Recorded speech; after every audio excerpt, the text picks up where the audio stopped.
Bonjour, voici mon compte-rendu de L'Enfant Océan. L'auteur c'est Jean-Claude Mourleva et le personnage principal c'est Yann Doutrelau, un enfant de 10 ans qui fait la taille d'un enfant de 2 ans. Pour ça, il est un peu étrange. Sa famille, elle est rustre et pauvre. Il a six frères jumeaux, donc les plus grands ont 14 ans, les moyens ont 13 ans et les plus petits ont 11 ans. Mais lui, Yann, il a 10 ans et il est tout seul. Il n'a pas l'air d'être vraiment aimé dans sa famille. Alors ses frères, ils l'aiment bien. Enfin, ses frères, ils l'aiment bien, mais ses parents n'ont pas l'air de l'aimer. Donc cette histoire, elle est surprenante, hein, parce que chaque chapitre est raconté par une personne différente. Des personnes qu'ils ont rencontrées durant leur périple. Alors, dès le premier chapitre, on se pose quelques questions, parce que quand l'assistante sociale le ramène, tiens, je vais vous lire un extrait.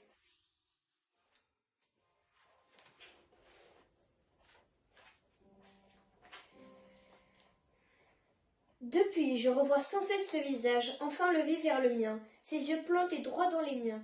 J'ai eu la sensation troublante d'y lire avec autant de netteté que s'il avait parlé. Et pourtant, il ne disait rien, rien ne bougeait. Il ne disait rien, ne bougeait pas.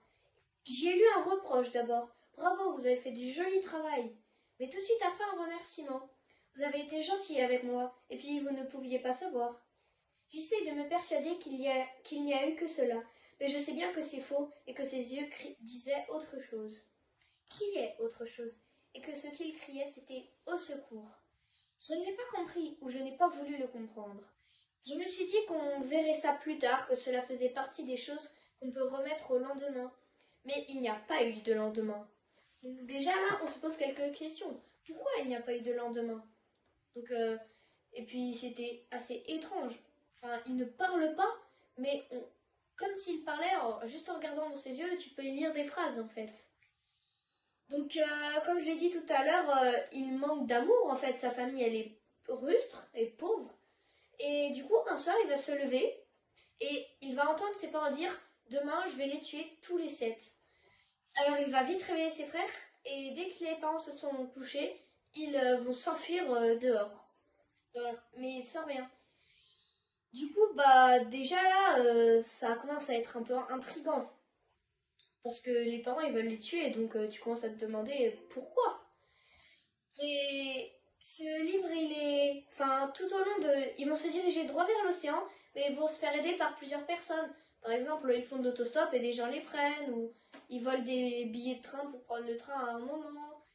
Donc c'est un long voyage qui dure des semaines. Mais une fois arrivés au bord de l'océan, leur but, ils sont affamés car ça fait un petit moment qu'ils n'ont pas mangé. Et Yann va rentrer dans une maison par la cheminée et leur ouvrir la porte du garage de l'intérieur, car la maison était vide, hein. Du coup, ils y rentrent en espérant y trouver à manger Mais le gardien les a vus et il va appeler le propriétaire.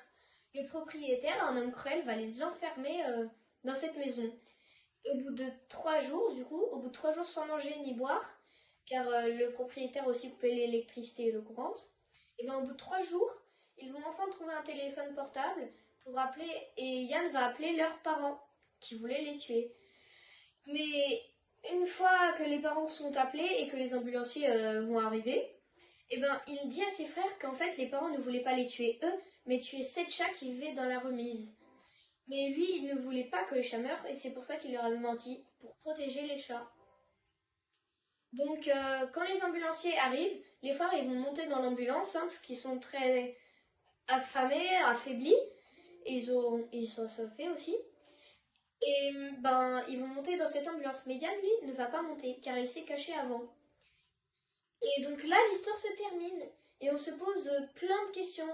Par exemple, pourquoi ne va-t-il pas avec eux? Moi, je pense que c'est parce que il n'est pas aimé dans cette famille. Du coup, il ne s'y sent pas à sa place. Il ne peut pas s'y épanouir. Je pense que c'est pour ça. Aussi, que vont devenir ses frères? Donc, je n'ai pas aimé ce livre car il est triste. Mais heureusement, il y a quelques chapitres qui sont rigolos, hein, heureusement. Donc, je n'ai pas aimé ce livre, mais du même auteur, j'en ai lu 2 autres, les 2 tomes de La rivière à l'envers, que eux, par contre, j'ai aimé.